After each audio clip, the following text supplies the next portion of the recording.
Started nervous, but I'm so proud of you guys. It built and it ended strong. Well done. Good for you. So we do shows, like I said, all over the GTA. We have one show that's not a professional show. It's a new comedian competition. This is not like a regular business where you get the degree and then you apply for the job and then you have the job. It's very much the community needs to help each other grow. So we do this new comedian competition and the winner gets a spot on a pro show. So this next comedian, one of my favorite rising stars, won said competition. Okay, and there's like 14 competitors on the show, so it was like Survivor, if you will, and his family was there. It's perfect, it's all coming together. I'm a really big fan of this guy. I look forward to when he's famous, and I get to open for him at Scotiabank. Folks, please put your hands together. Very, very warm welcome for Adam Hussein!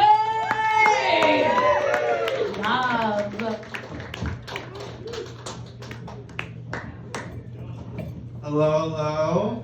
First off, I just want to say, what's going on with my right now? Turn off. Did the switch go? Hey! Testing. 1, 2, 3. Yeah. It's a weird one. First off, guys, I just want to say, I love the vibe right now. We just had Christmas, and we're gonna have New Year's, and you guys are like, we're drinking all the way through. Like, it's full send all the way through. I love the vibe. Second off, I feel like you guys should know a little bit about me. I'm a pretty typical Gen Z, since I'm gay and I'm mentally ill. It's funny being gay and mentally ill, because I'm really good at like masking the symptoms, but I'm really bad at masking the symptoms. You know what I mean? And yeah, man, like growing up, like people like to say that gay people are naturally good actors after having to act straight for so many years.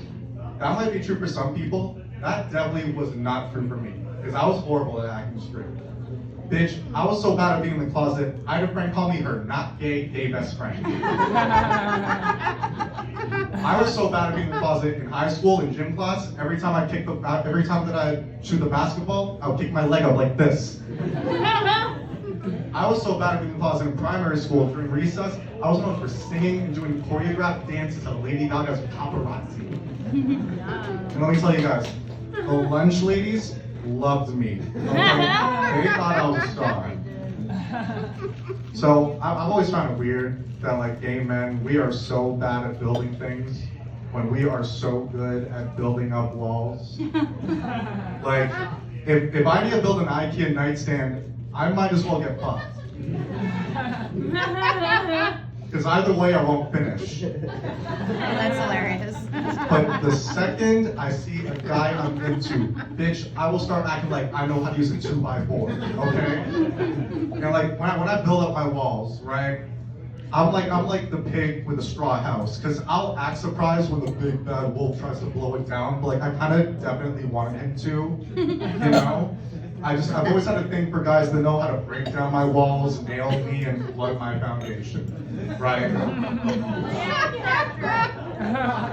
So growing up, I grew up religious, Muslim more specifically. Yeah, right? Yeah, trauma, love it. Hell yeah.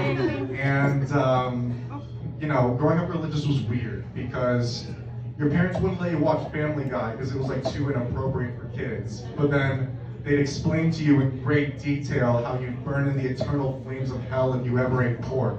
You know? And like growing up, like I really wanted to be a good Muslim boy. Like I really tried. I remember my parents would always say like, God is always watching. So I was always nice to everybody besides my substitute teachers. They said that God was always hearing all your thoughts, so I always thought about how much I didn't like penises.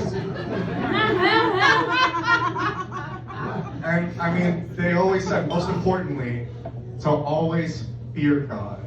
So I did what any good Muslim boy would do and developed an anxiety disorder. Bitch, I was so scared of God, when all was said and done, and I'm 6 feet under, I won't be resting in peace, okay? I'll be resting in PTSD. Thank you. Now, since I grew up religious and in the closet, that means that when I went to uni, I had a whole phase bigger than my childhood trauma. Hell yeah. Okay? Yeah. And it was bad, man. Like, I remember in first year, people literally knew me because I would always have the gnarliest hickeys on my neck. Like, it looked like I went paintballing with multiple guys who all really knew their way with a gun and slapped me with some big ass balls, okay? And I mean, like, you know, at the time when I started my Hope Base, I was a virgin. So there were a lot of firsts for me.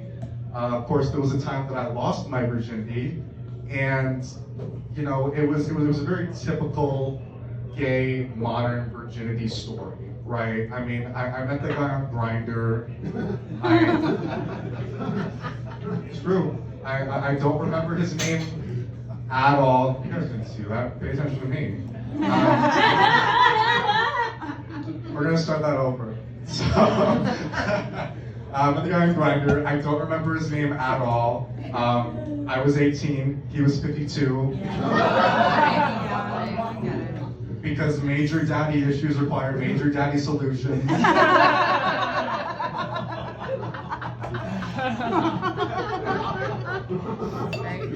Then there was the time that I was studying with this tutor in a classroom, and I think we managed to study for a good 20 minutes before we started procrastinating. At which point I learned he was a much better coach than he was a tutor. And by the end of that hookup, man, I felt so sexy. Because we really did it all, you know? Like, I remember feeling like I had just made my first porno.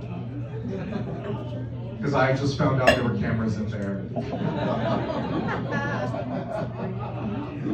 Then there was a time that I was hooking up with this guy, and the whole night he was smoking from this weird ass looking pipe, right? And every time they smoked out of that pipe, it would blow the smoke in my mouth, and I would let him. Was this dumb? 100%. But y'all need to realize, okay, I suffer from something called bottom personality disorder. Which basically means no matter the situation, I always aim to people please, even if it puts me in a compromised position, okay? So anyways, the night goes on, I'm getting ready to leave. I'm already kind of disappointed because if this man's dick had a name, it would be Chicken Little, okay? So I'm getting ready to leave.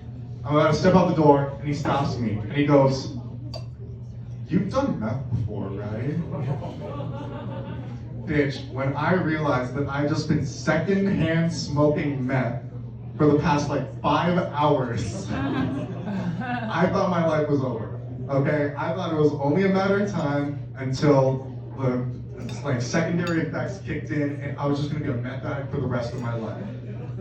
So I remember, I literally I went home, I got in the shower, I had the shower running over my head, I stood up against the wall, and I just thought about my life decisions while I waited to turn into one of them, like I was in a gay, slutty version of The Walking Dead, okay?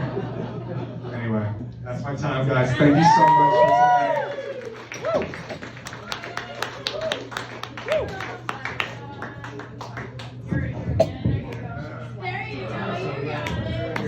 Yeah, so funny. Such a bottom fumbling with this thing. Oh my god. Adam, everybody!